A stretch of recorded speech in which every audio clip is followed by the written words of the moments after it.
On this episode of AV Week, the first week where the vast majority of the population is working from home, Microsoft Teams has a ginormous meltdown. Also, Bradford Ben writes and comments on his piece on being a helper and how AVIXA and other organizations are giving all of us education while we all work at home. All that and more. Next on AV Week.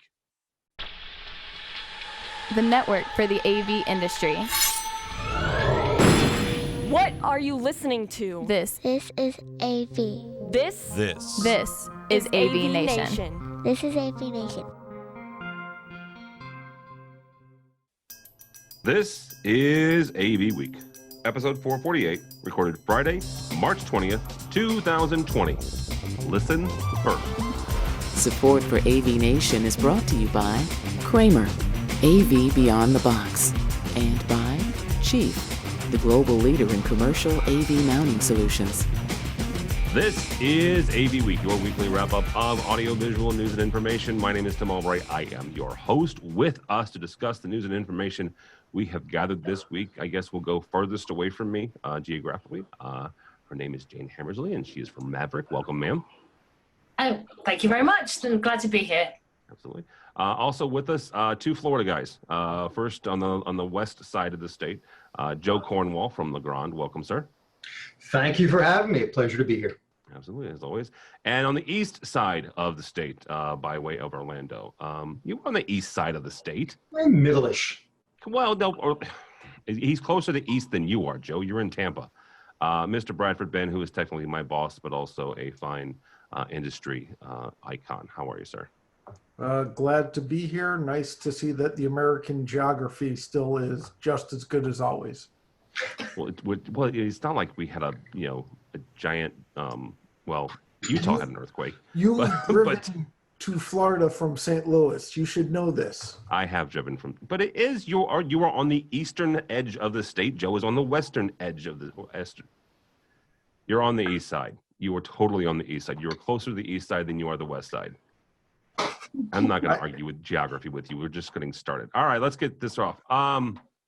As a lot of folks are headed to the whole WFH, work from home hashtag. Our friends over at AV Magazine wrote a piece about Microsoft Teams crashing from the article, quote unquote, both from a Twitter standpoint and social media, as well as from Microsoft themselves. Microsoft crashed on the first day that millions of people logged in from home to prevent the spread of the COVID-19 coronavirus from overwhelming hospital resources. The platform was experiencing significant connectivity issues as of 9 a.m. GMT and was struggling even 6 hours after that. Joe, I'm going to start with you on this. You work for a multinational corporation. You guys have a lot of offices elsewhere. I'm not going to ask you what platform you use, but as you and your cohorts are all kind of coming home and working from home, how does Microsoft help support that and kind of overcome this connectivity issue? Well, clearly Teams is very, very important to what we do at LeGrand. I work for the AV division, which consists of 7 different companies, if you will. And then, of course, we have our DCP and our other divisions. So there's a lot of cross-platform that we still have to do, and Teams is a very powerful solution. But one of the issues I think that took everybody by surprise is there wasn't a lot of thought about what happens when everybody works from home and you have a certain segment that's used to signing in on a VPN. Instantly, we have issues with VPN.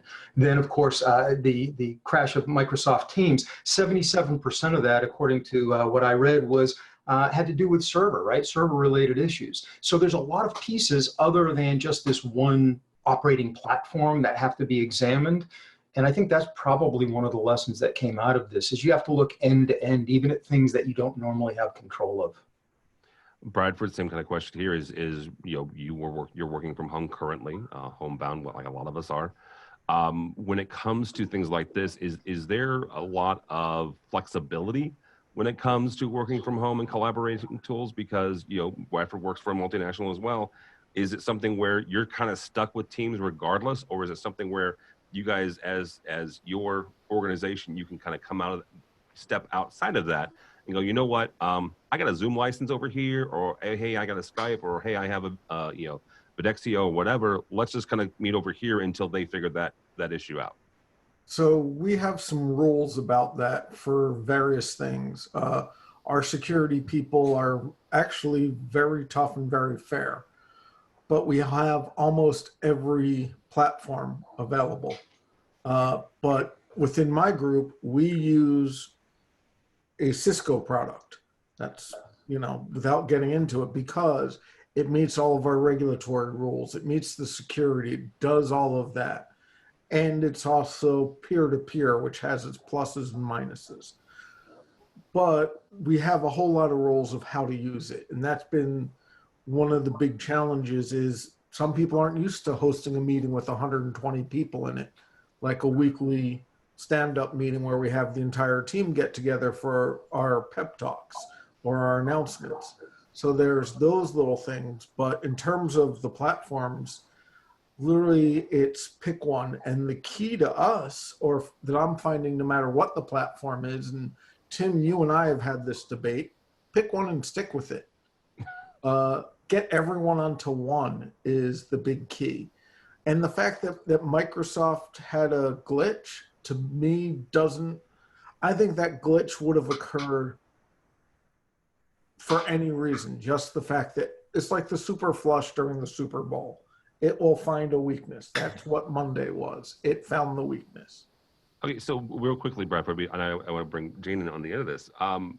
Stick with one and pick one and stick with it.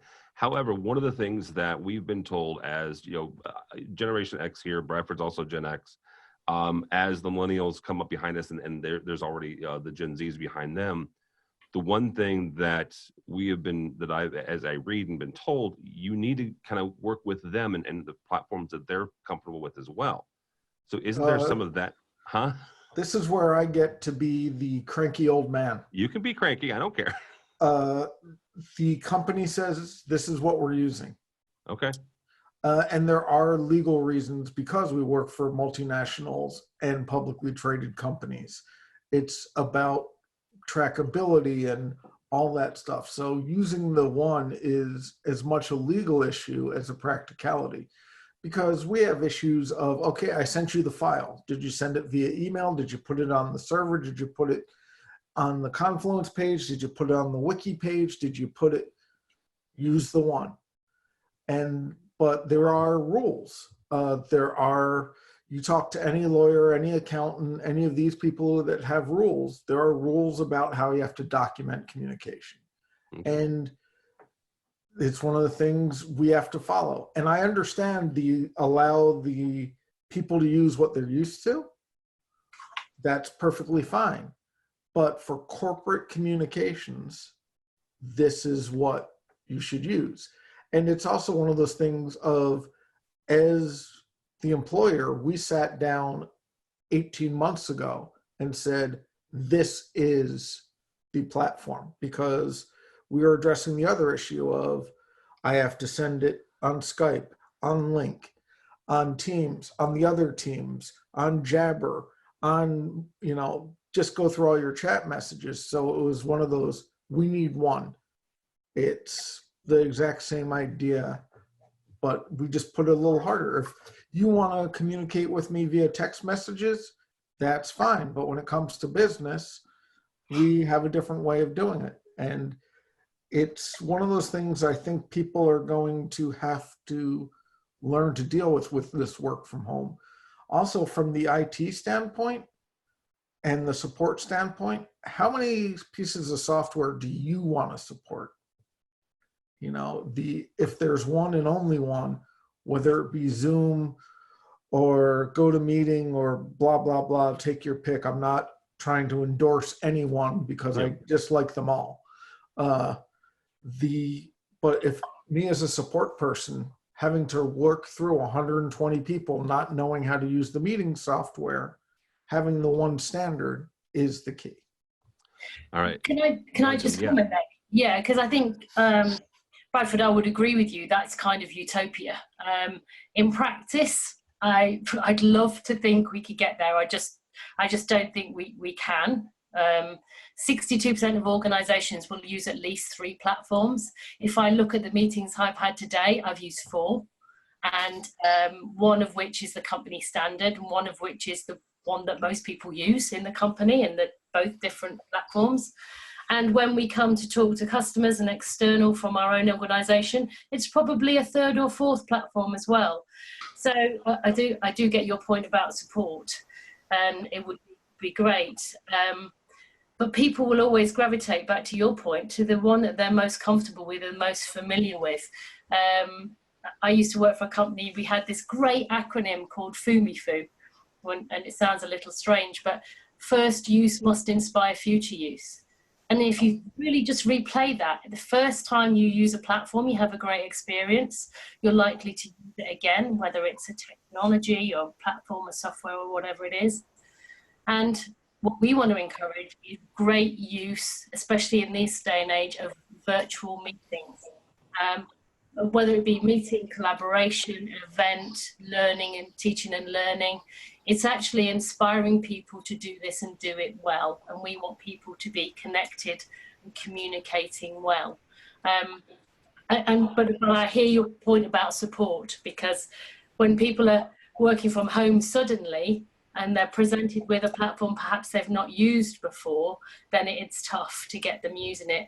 And as an industry, I would like us to step up and ensure people have that first great experience.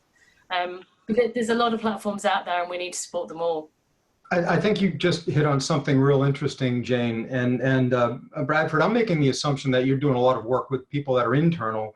And for me at Legrand, I'm equally talking to people in different divisions of Legrand and people completely outside. And Jane, your point about people gravitate to the system that they're most comfortable with, I think this needs to be better explored, especially when we start looking at unifying mobile devices with fixed AV assets and we start to see this kind of remote work becoming larger. Why invest in forcing someone to work on a platform that they're not comfortable with? If you're an Apple person and you like to use an Apple system, assuming that we don't have issues of corporate security associated with this, then we should be encouraging maximum efficiency. And in a lot of times, and that's one of the reasons that at my own house, I will oftentimes change platforms, much to the chagrin of the people I work with, because they're always like, Joe, how come none of your stuff works? And I'm like, it's never the same stuff.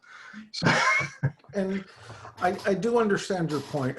And one of the things that puts me in an odd position is Tim calls me the super user of super users. I'm the customer in this situation, whereas the majority of us on this call are suppliers and have to meet the customer's whims. And I would do we use WebEx Teams, sorry, but that's what we use. Cool. And push everyone to meet with that because it meets all of our other issues, but it's also, this is our platform. But that also goes to what Jane was saying. This is her fourth platform today, right? Yeah, and I agree for her end. I think that is a dichotomy we have of end users versus suppliers. And internal versus external. Yeah. And I think those are two different answers, and there's not going to be one answer, because I 100% agree with Jane and with Joe there is a need to use every single platform. And I'll just bring into something that we actually launched at ISE this year, which is a different way of looking at the meeting space, and actually the virtual meeting space, which is looking at your meetings spaces as a join meeting, as a bring meeting, or a select meeting. So do you join the platform? Is it a lockdown space? Is it locked to WebEx, to your point? And that's what you would choose. User walks in, the only choice they have is WebEx. Great for you as a support person. Or is it a bring meeting where I bring my own platform, the platform that's on my laptop, I bring it to the space, the AV is already set up, and I just literally click in and I'm completely then immersed into the in-room AV, or the utopia for everybody, perhaps not the support person, are multiple platforms in the space, and I select the platform for that meeting, a kind of interop space. So that join, bring, select then allows you to think about the meeting space in 3 different ways, rather than thinking, is it huddle space or a meeting space or a boardroom? So we try to think about it differently as well, because I think the multi-platform dilemma is a current one, and it doesn't matter if you're millennial or Gen X. I think it's actually a dilemma of our industry and how we support people, and it's all about the people to have the best experience in that space that we can deliver. And to not sound too draconian, we actually have a couple conference rooms that are exactly like that. They have a computer in it, they have the Wi-Fi, they have an HDMI cable you can plug into, and they have a pre-configured solution, because there is that needed. Yeah, good.